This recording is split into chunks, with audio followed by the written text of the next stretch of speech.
because you'd start discovering that, you know, this is what we're going to lose if we do, you know, and you start getting more into the values, and then you can play a major role in not letting the greed take everything, you know. Well, we did I did Aboriginal Diabetes Program Coordination January, February, and March. And then we were lucky to get this group up from Calgary, and they were called Next Generations. And what we did was youth prevention and awareness for suicide and bullying, that kind of thing, you know, and how it was so important to take our kids out on the land. And that at the end of a school day that they had First Nations program to go to, like whether they were going to sit there and read for an hour or talk with their friends and play cards. It gave them a sense of belonging. Mm-hmm. Somewhere where they could go, like get a hot meal or a hot snack, something in their tummy, some human companionship and human kindness, and feel a sense of belonging. We found that that's what a lot of our youth was really missing. Right.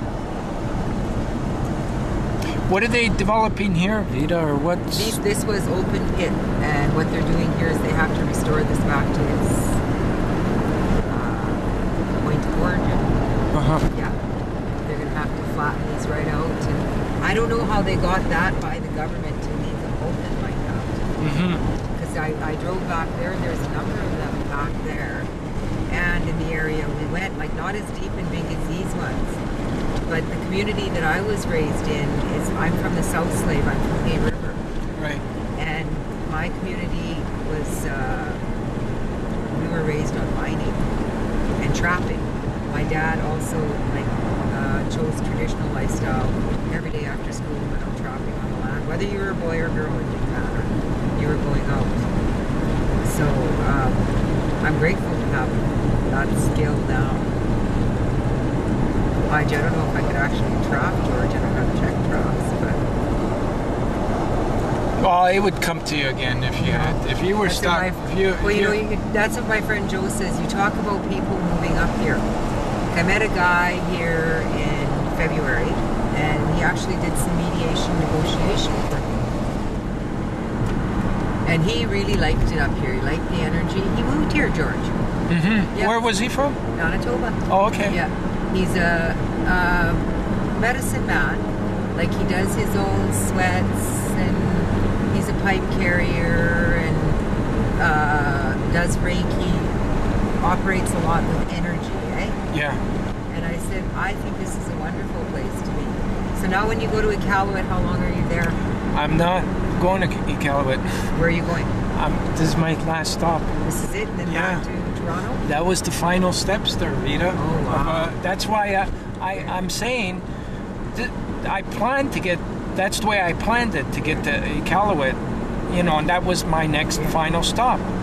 But the Creator had different thing in mind. So now you go back. I tried everything I could to get to Iqaluit. Uh-huh. And you know, for me to get this far, I did everything possibly to get this far.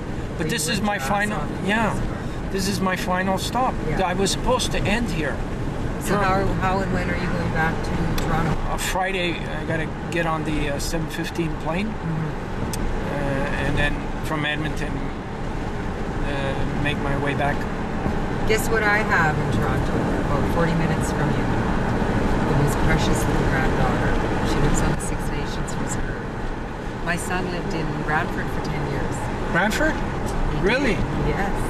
He was just talking to me this morning, and he said, you know what, Amma? He said, thank you for letting me go to school down in the East. And I said, I was so scared, George. When he first told me, he said, Mom, I'm going to go study dance. And I said, what? I said, wait a minute, is this a dance your grandmother and I can go to? That was the first thing that flashed in my mind. He said, yes. He said, Amma, it's traditional dancing. And I thought, great, one of my kids is going to finally step up to the plate here. So he went off to the Woodland Cultural Institute there. Mm-hmm. He studied dance for 3 years, and he even danced in the Sky Dome for the opening for the Neville Brothers one night. In October, was it? A couple of years ago. And he's been all over the States, all over Canada, all over doing, like, teaching regalia, teaching men's fancy dancing, hoop dancing. Garrett's made quite a reputation for himself. So now he lives in the city. He moved to Brantford and he met a young Onondaga girl there. They got married. They had a little girl named Maya. In our language, it's Maya Ku no Skisikwa, which means she has eyes like a wolf. Right. And after about 3 years, they decided they weren't happy in their marriage. And I was really impressed with both of them, how they exited their marriage and never involved the little girl. Like, Garrett still goes and sees his daughter all the time. He maintains a good relationship with his former wife. He moved up here, met a young school teacher. They're engaged now. They have a little son. Foxy met him. His name is Kihu. In our language, that means eagle. His name is Kihu Miwasan, which is a true spirit of eagle. Mm-hmm.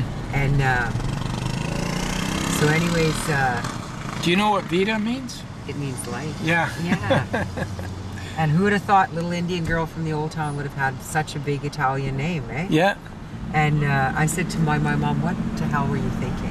And she started laughing. She said, I just like the name. She said, your full name is Vita Lynn. She said, but we like the name Vita. So that's why I said, Mom, there's nobody called Vita. Like, I'm an Indian girl. I should have had a name like Mary Louise or Mary Rose or something like that. She started laughing. I think that's so cool. Yeah, she said, no, you're Vita. You suit your name. Vita Morin. So what are you going to be doing cool. this evening? Well, you know, it's like I'm always doing some. I mean, if it's not doing the event itself, I'm finished with the event, so I'll probably be working on the computer or downloading. My friend is coming in from Salmon Arm. She's a nurse, one of my former schoolmates. Okay. And she should be arriving. I expect her to be arriving actually fairly soon. Okay. She's driving in from Salmon Arm, and so we'll give you a dingle, and maybe 3 of us go out for coffee. We'll do some sightseeing in that around here. Yeah. Okay. Okay. You're not stuck in your room all the time. Okay. Yeah. I'm game. Oh yeah, there's lots of cool stuff to see around here. Yeah. I'm game. It's finally over. It's finished. I finished. You're done. You're finished. Done. Job well done, George. Yeah. Actually, the sweets. Oh, okay. That's okay. That's okay. Those ones down there. Yeah. Yeah. Yeah.